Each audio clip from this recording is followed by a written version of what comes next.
जहां पर seat sharing का बंटवारा अब हो चुका है। आपको बता दें कि बिहार में सियासी गणित का सबसे बड़ा हिसाब अब साफ हो गया है। एनडीए ने आखिरकार सीट बंटवारे का ऐलान कर दिया है। बीजेपी और जेडीयू अब बराबरी पर चुनाव मैदान में उतरेगी, तो वहीं चिराग, मांझी और कुशवाहा की नाराजगी को भी दूर कर दिया गया है। देखिए रिपोर्ट।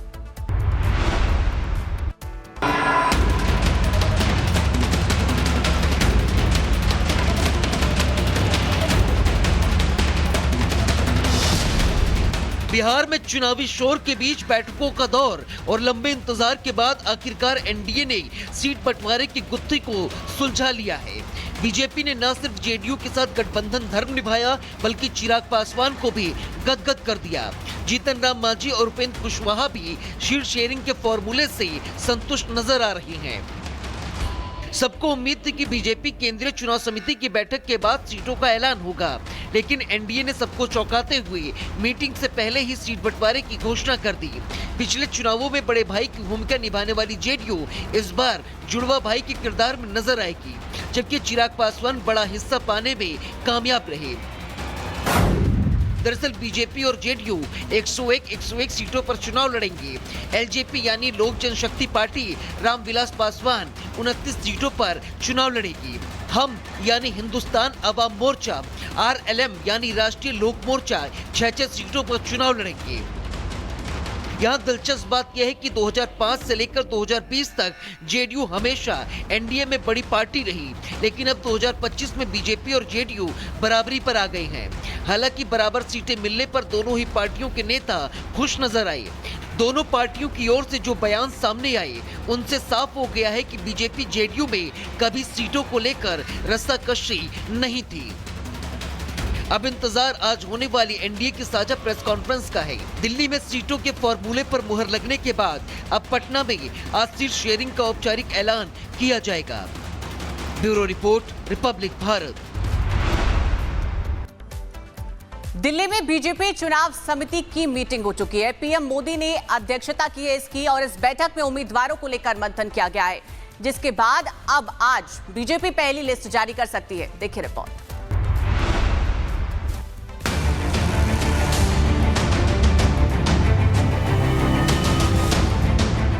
एनडीए में सीटों का बंटवारा तय हो चुका है और इस बार बीजेपी को जेडीयू के बराबर सीटें मिली। सीट शेयरिंग का फॉर्मूला तय होने के बाद दिल्ली में बीजेपी दफ्तर में देर रात तक मंथन चला। पीएम मोदी की अगुवाई में हुई सीईसी बैठक में उम्मीदवारों के नामों पर चर्चा चली और अब बेसब्री के साथ बीजेपी की पहली लिस्ट का इंतजार है। बीजेपी की बैठक में पीएम मोदी, गृह मंत्री अमित शाह, रक्षा मंत्री राजनाथ सिंह और पार्टी अध्यक्ष जेपी नड्डा समेत बिहार बीजेपी के तमाम बड़े नेता मौजूद रहे। कौन कहां से लड़ेगा, किसको टिकट मिलेगा और किसका पत्ता कटेगा, इस बात को लेकर गहन चर्चा हुई। सीईसी मीटिंग में रणनीति साफ कर ली गई, साथ ही विपक्ष के बीच बिखराव का फायदा उठाने की भी रणनीति तय की गई। सूत्रों के मुताबिक पार्टी ने हर सीट का समीकरण देखा।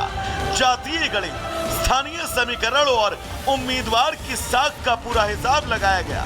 उम्मीद जताई जा रही है कि इस बार कई पुराने चेहरों पर कैची चल सकती है, तो कुछ नए नामों को मौका मिलने की उम्मीद है। और पहली लिस्ट में बीजेपी अपने विजयी उम्मीदवारों की झलक दिखाना चाहती है, यानी वो नाम जो जीत की गारंटी समझे जा रहे हैं। लिहाजा अब सबकी निगाहें दिल्ली से पटना तक टिकी हैं, क्योंकि बीजेपी की पहली लिस्ट तय करेगी कि उसका चुनावी खेल कितना मजबूत है।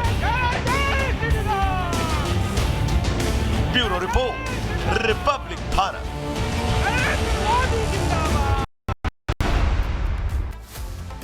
अब एक और जहां एनडीए ने सीट बंटवारे का ऐलान कर दिया है और जल्द उम्मीदवारों के नामों का ऐलान भी करने वाली है, तो वहीं महागठबंधन में सीट शेयरिंग को लेकर माथापच्ची का दौर खत्म होने का नाम नहीं ले रहा है। रिपोर्ट देखिए।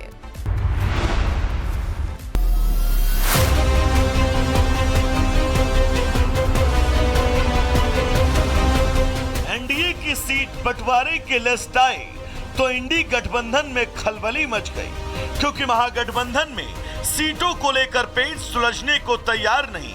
पटना में जब सीटों को लेकर हुई कई दौर की वार्ता के बाद भी कोई रास्ता न निकल सका तो तेजस्वी परिवार के साथ दिल्ली पहुंच गए। लेकिन दिल्ली में भी इंडी गठबंधन के बीच सीटों को लेकर डील सील नहीं हो सकी। दरअसल आरजेडी चुनाव में बड़े भाई की भूमिका निभाना चाहती है, लेकिन ऐसा बड़ा भाई जो छोटे भाई की हैसियत को नकार रहा है, और यही वजह है कि छोटा भाई अब बड़े भाई से नाराज है। आरजेडी को अच्छी तरह से पता है कि चुनाव में कामयाबी के लिए कांग्रेस का उनके साथ बहुत जरूरी है होना। शायद तभी लालू यादव कह रहे हैं कि बात जारी है। राहुल गांधी से बात हो रही है। अब लालू वार्ता से रास्ता निकालने की उम्मीद जता रहे हैं, तो वहीं उनके सहयोगी खुद मान रहे हैं कि महागठबंधन बीमार हो गया। आप जो कह रहे हैं वो थोड़ा सा सही है। महागठबंधन थोड़ा सा अस्वस्थ हुआ है, तो दिल्ली जा रहे हैं, और आपको पता है कि सब डॉक्टर दिल्ली में है, तो वहाँ पे बेहतर उपचार हो जाएगा। हमारा एक ही फॉर्मूले पे कॉम्प्रोमाइज है, किस पे? ये मौजूदा सरकार और ये भ्रष्ट सरकार को जाना तय है। वैसे तेजस्वी के सामने चुनौती बस सीटों तक सीमित नहीं है। एक और जहां उनके सहयोगी सीटों को लेकर अड़े हैं, तो वहीं आरजेडी में अंदर ही क्लेश दिख रहा है। कई कार्यकर्ता टिकट बंटवारे को लेकर अब तेजस्वी से नाराज हैं, जिन्होंने तेजस्वी के दिल्ली रवाना होने से राबड़ी के आवास के बाहर जमकर हंगामा किया। ऐसे में उनकी मुश्किलें अब कम होती नहीं दिख रही हैं। Bureau report, Republic Bharat. Bihar के चुनावी रण में प्रशांत किशोर की एंट्री होने वाली है। आज जन स्वराज अपने उम्मीदवारों की दूसरी लिस्ट जारी करने वाली है, और खबर है कि इस लिस्ट में पीके का नाम भी शामिल हो सकता है। देखिए रिपोर्ट।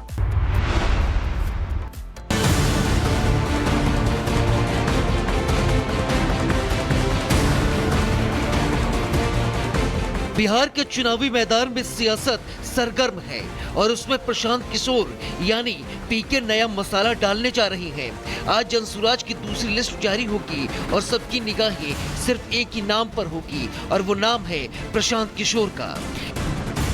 शाम 4 बजे जब जनसुराज की प्रेस कॉन्फ्रेंस होगी, तो उम्मीद है कि वहीं से बिहार की सियासत का नया पन्ना भी खुल जाएगा। इससे पहले जनसुराज ने 10 अक्टूबर को अपनी पहली लिस्ट में 51 उम्मीदवारों का ऐलान किया था, लेकिन प्रशांत किशोर का नाम लिस्ट में नहीं था। आज जनसुराज के उम्मीदवारों की दूसरी लिस्ट जारी होगी। दूसरी लिस्ट में 100 से ज्यादा उम्मीदवारों का ऐलान होगा, जिसमें पीके समेत कई बड़े नाम शामिल हो सकते हैं। वैसे पीके पहले ही संकेत दे चुके हैं कि वो राघोपुरा से चुनाव लड़ सकते हैं, यानी वही सीट जो लालू परिवार का गढ़ मानी जाती है। अब अगर ऐसा हुआ तो बिहार की सियासत में एक सीधी टक्कर का सीन बन जाएगा। राजनीतिक जानकारों के मुताबिक पीके की एंट्री से जनसुराज को नई ऊर्जा तो मिलेगी ही, लेकिन इसके साथ ही आरजेडी के पारंपरिक वोट बैंक पर भी असर पड़ सकता है। प्रशांत किशोर कहते हैं कि वो राजनीति को बदलने के लिए निकले हैं, लेकिन अब देखने वाली बात ये होगी कि क्या वो सिर्फ सलाह देंगे या फिर खुद चुनावी मैदान में उतरेंगे। अगर दूसरी लिस्ट में भी पीके का नाम नहीं आता है, तो उनके चुनाव लड़ने पर सस्पेंस और ज्यादा गहरा जाएगा। Bureau report, Republic Bharat.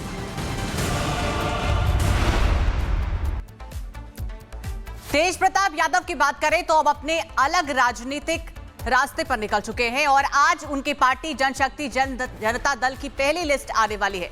Tej Pratap की ये लिस्ट ना लहर लाएगी या गठबंधन में दरार पड़ेगी, इस रिपोर्ट में देखिए।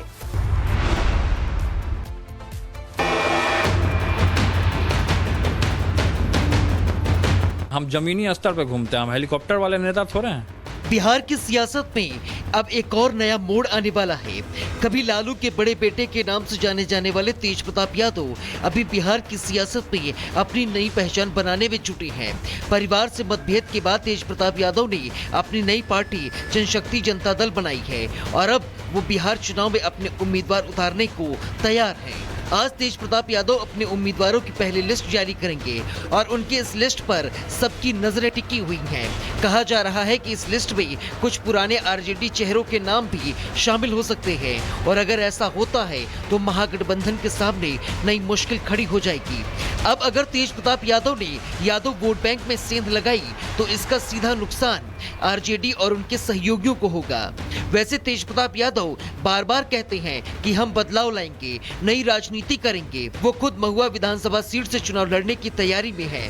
ये वही सीट है जो उन्होंने साल 2015 के चुनावों में आरजेडी में रहते हुए जीती थी और अब वो एक बार फिर इसी सीट से अपनी दावेदारी करने वाले हैं। लेकिन अब ये देखना है कि तेज प्रताप यादव की नई सियासी पारी तेजस्वी के बिहार में सत्ता की चाबी पाने की तैयारी पर कितना पानी फिरती है। Bureau report, Republic Bharat. और बिहार चुनाव से पहले आज का दिन लालू परिवार के लिए बेहद अहम है, क्योंकि आज लैंड फॉर जॉब घोटाला मामले में लालू परिवार को कोर्ट में पेश होना है। या तो लालू परिवार को राहत मिलेगी या फिर उनकी मुश्किलें और भी ज्यादा बढ़ने वाली हैं और इसका सीधा असर चुनावी समीकरण पर पड़ना तय है। या चुनाव से पहले मुश्किलें बढ़ेंगी। आज का दिन लालू परिवार की कानूनी दिशा और चुनावी दशा तय करेगा। फैसला भले ही दिल्ली की कोर्ट में होगा, लेकिन इसका असर पूरे बिहार में दिखने के पूरे आसार हैं। Bureau report, Republic Bharat.